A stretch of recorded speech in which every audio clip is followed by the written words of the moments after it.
Have you ever been absolutely convinced that you were, experiencing fate? That Hmm. lightning in a bottle moment when your heart starts racing, your palms get sweaty, and you just know you've met someone special? Yeah. It feels like pure intrinsic chemistry. But what if I told you that moment? It might actually be your brain playing a profound psychological trick on you. A trick? How so?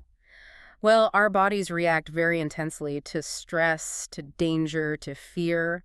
And sometimes when that high intensity feeling hits, the brain, it just scrambles for an easy explanation. And that right there is the core of what psychologists call the misattribution of arousal. Exactly. Today, we are taking a deep dive into the research that really established this concept, the legendary Capilano Bridge article.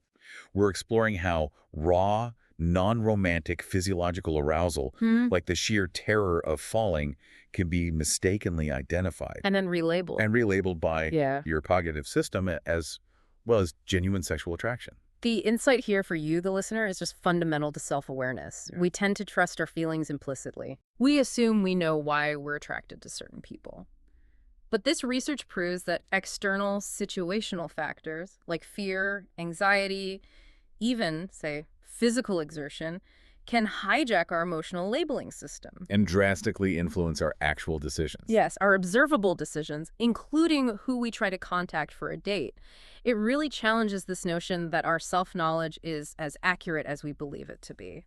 So what you're saying is, instead of meeting the person of your dreams, you might just be meeting the person who happened to be standing next to your adrenaline rush. That's a massive reframing, but yes. Wow. And it connects directly to the theoretical basis of this work, the two-factor theory of emotion, which was developed by Schachter and Singer back in the early 60s. Okay, the two-factor theory. Right. This theory argues that an emotion isn't just one single feeling. It requires a two-step process. Which are? Okay, so first, you need the physiological arousal. That's the physical state, right? The adrenaline, the fast breathing, the high heart rate. Second, and this is the crucial part, you need a cognitive label. Your brain looks around, it finds a cue in the environment, and it assigns a name to that physical state. So if the physical feeling is strong, but ambiguous. If it doesn't have an obvious cause, exactly, the brain will just grab the most salient, the most obvious cue available and label it with that. That makes perfect sense. If I feel my heart pounding while I'm running a marathon, I label it exhaustion. Right. If I feel my heart pounding while I'm reading a horror novel, I label it fear. Precisely. And the researchers, they already had clues that this kind of strong, undifferentiated emotion could link to attraction. I'm aware. Well, prior studies had shown links between high-intensity emotions like aggression or anger and heightened sexual arousal. Okay. So the critical next step was asking, does this apply to any intense emotion? Even one that should, logically repel attraction, like high anxiety or fear. And that's where the Capilano Canyon suspension bridge comes into the picture. It does, giving us one of the most memorable field studies in all of social psychology. So for experiment one, they needed two extremely different settings to manipulate that key variable, right? The generalized physiological arousal. That's it. Let's paint the picture of the experimental condition first. The location is North Vancouver, over the Capilano River. We're talking about the suspension bridge. Mm-hmm. It's 450 feet long, just 5 feet wide, and it's constructed of wooden planks attached by wire cables. And it is designed to sway, to tilt, and to wobble. Oh, wow. The handrails are very low. The drop is a dizzying 230 feet down to rocks and rapids below. If you have any kind of vertigo, this bridge is your worst nightmare. So that's the fear-arousing condition. Unmistakably. And you contrast that with the control condition nearby. Right, a sturdy, low bridge. It's constructed of heavy cedar, wide enough to feel perfectly safe, with high handrails. And it's only, what, 10 feet above the water? Just 10 feet above a gentle little rivulet, so no anxiety there whatsoever. So who are the subjects? The subjects were 85 unaccompanied male tourists. The procedure was simple but really brilliant. As they crossed either bridge, they were approached by an attractive female interviewer. And she just starts a conversation. She explains she's doing a brief study, and they confirmed the arousal manipulation worked. The men on the terrifying bridge reported vastly higher fear ratings than those on the calm bridge. Makes sense. Of course. They then asked the men to participate in this crucial psychological task. Yeah. They had to write a short, dramatic story based on an ambiguous photograph. Yes, a standard measure known as the T-ET. And what were they actually looking for in these stories? They were scoring the content for sexual imagery. giving it a score based on how explicit or, how implicit the sexual thoughts were. And the results? The results were dramatic. The men who had just crossed the swaying, terrifying canyon, they wrote stories containing more than double the amount of sexual imagery compared to the men on the sturdy bridge. So their minds were literally wandering towards sexual thoughts while their bodies were experiencing pure panic. It seems so. But the most compelling data that came from the behavioral measure, right, the real-world application. Precisely. After the interview, the woman gave every participant her name and her phone number. She invited them to call back later for more details about the study. So this measured the tendency to seek future contact. The real-world measure of attraction. Exactly. And what was the outcome of the phone calls? I mean, did they actually call? The difference was profound. Out of the men who accepted the number on the fear bridge, a huge percentage followed through and called back. And in the control group? In the calm control group, the calling rate barely registered. I have to pause there. 9 calls versus 2 calls. That's not just a statistical anomaly. That is evidence that a terrifying context made a woman significantly more desirable. It strongly suggested that the men on the suspension bridge were mislabeling their fear as attraction, their high heart rate, their adrenaline rush. It became the proof that they were feeling intense desire. But wait, hang on.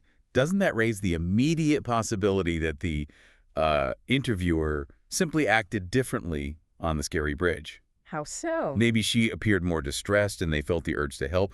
Or perhaps the men who choose to cross a terrifying bridge are just risk takers by nature. They're more impulsive, more willing to call a strange woman. That's a critical challenge, what we call the risk-taker problem, and the researchers handled it elegantly. What did they do? First, they ran a control check where a male interviewer conducted the exact same procedure. Okay. And when the interviewer was male, the differences in sexual imagery and calling rates across the 2 bridges, they completely vanished. So it wasn't just about being keyed up. Right. This confirmed that the high arousal state only interacted with the presence of a potential sexual object. Okay, that rules out general disinhibition.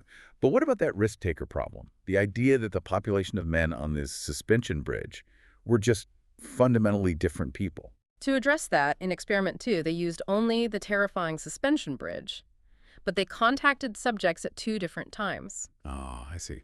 Group 1 was contacted immediately after crossing, while they were still highly aroused. And Group 2? Group 2 was contacted at least 10 minutes later after they had crossed the bridge and were, sitting or walking calmly in a nearby park. This ensures that both groups consisted of the same risk takers who chose to cross the bridge, but only one group was still experiencing that residual panic. Exactly. It allows the physiological arousal to dissipate. And the replication was strong. What do they find? The high arousal group, the ones contacted immediately, they still showed significantly higher sexual imagery scores and, most importantly, the same high rate of calling the interviewer. So the risk-taker explanation was rejected. It was. The arousal had to be present at the time of contact to be misattributed. Now that we've firmly cemented these field results, confirming that a high arousal context drives attraction, we have to turn to the lab setting. We do. To rule out that very human element, the hero complex, or as you might call it, the damsel in distress artifact. That's an important nuance. In the field, did the attractive interviewer perhaps seem more helpless or vulnerable on that swaying, low-railed bridge? Right. Did the men confuse the urge to rescue her with actual attraction? A very fair question. And if you are enjoying this deep dive into how our internal feelings are shaped by external circumstances, please take just a moment right now to support our mission for mental clarity. It really helps us continue this work. Just hit that like button and subscribe to the Clear Mind channel. Your support ensures we can continue bringing these critical, insightful explorations to you. Welcome back. So to rule out that damsel in distress effect, Experiment 3 moved the arousal manipulation into the lab using anticipated electric shock. Electric shock. And they manipulated 2 variables simultaneously. Let's call them my shock and her shock. Perfect. They tested male freshman subjects. The first variable was the intensity of the shock the subject himself expected. So, strong shock versus weak shock. And the second variable? That was the intensity of the shock an attractive female confederate in the room expected. Again, strong shock versus weak shock. This means they could test. Does my attraction go up only when I am scared, or does it go up when she is scared and I feel, heroic? The results were crystal clear. Anticipation of the subject's own strong shock significantly increased their attraction ratings toward the woman. And what about her shock level? Critically, whether the female Confederate was also anticipating a strong shock versus a weak one, it made no significant difference in the subject's stated attraction. So the attraction wasn't about rescuing a damsel or being a knight in shining armor. No. It was purely about the subject's own racing pulse being present in that moment. That generalized arousal was the fuel? The damsel in distress artifact was definitively debunked. But experiment 3. It yielded an even more profound, almost paradoxical finding regarding anxiety reduction. The paradox being. Subjects who anticipated a strong shock reported significantly less fear about the impending electrical pain when the attractive female Confederate was present. Less fear. Less fear compared to when they were tested alone or with another male subject. Wait, hold on.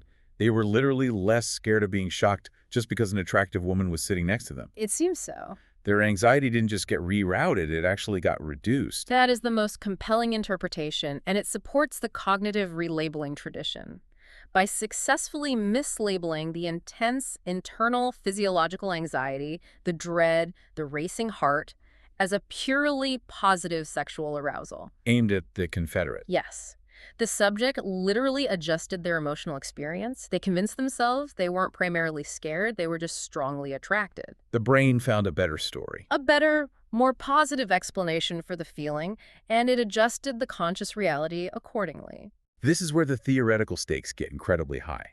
Because these findings, they seem to directly contradict traditional attraction models, like reinforcement theory. They absolutely do. That theory would predict that if you associate a person with a negative, painful state like fear, anxiety, or impending electric shock, you should actually decrease your attraction to them. Yes. The standard model predicts, I met her in a moment of intense fear, therefore I should dislike her. But the data shouts the opposite. It shouts, I met her in a moment of fear and I found her captivating. This provides powerful evidence for the idea that the cognitive label always overrides the emotional context. It's just raw fuel. The strong, undifferentiated emotion is relabeled as sexual attraction simply because an acceptable romantic object is present and available for that labeling. Our expert under the Clear Mind umbrella always emphasizes what this research means for the illusion of self-knowledge. If our feelings can be so easily manipulated by external context, how much do we truly know about the reasons behind our choices? Well, this research highlights a huge blind spot. When the men who called the interviewer were later asked why they called, What did they say? they undoubtedly reported that the woman was simply attractive or that they were intrigued by the study. They didn't say. I called because I confused my near-death experience with desire. Exactly. Their actions were driven by mislabeled environmental stimuli without any conscious awareness of it.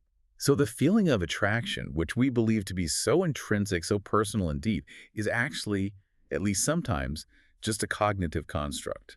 Built on a racing pulse that has been incorrectly interpreted. Right. That's it. The feeling is real, but the source is confused. It challenges our whole concept of free will in dating. When you feel that instant spark, you often assign it deep personal significance. But it could just be the context. The reality might just be that the coffee was strong, the movie was scary, or you just finished a really demanding workout. So, to summarize the core, high-value takeaway from this deep dive, physiological arousal from non-sexual sources like fear, anxiety, or physical stress can be misinterpreted by the brain as sexual attraction. Yes, and it influences both real-world behavior and our internal judgments of attraction.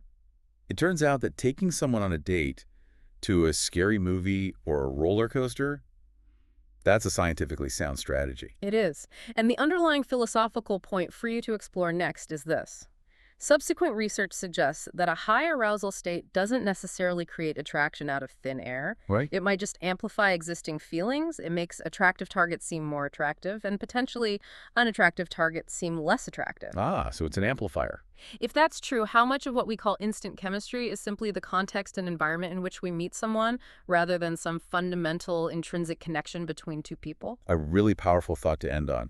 We hope this deep dive has given you greater clarity on the powerful, often hidden forces shaping your feelings and choices. We certainly hope so. If you valued this content and our mission to pursue mental clarity, please support us by liking this deep dive, subscribing to the channel, and sharing this episode with friends who seek knowledge and insight. We'll be back soon with another deep dive.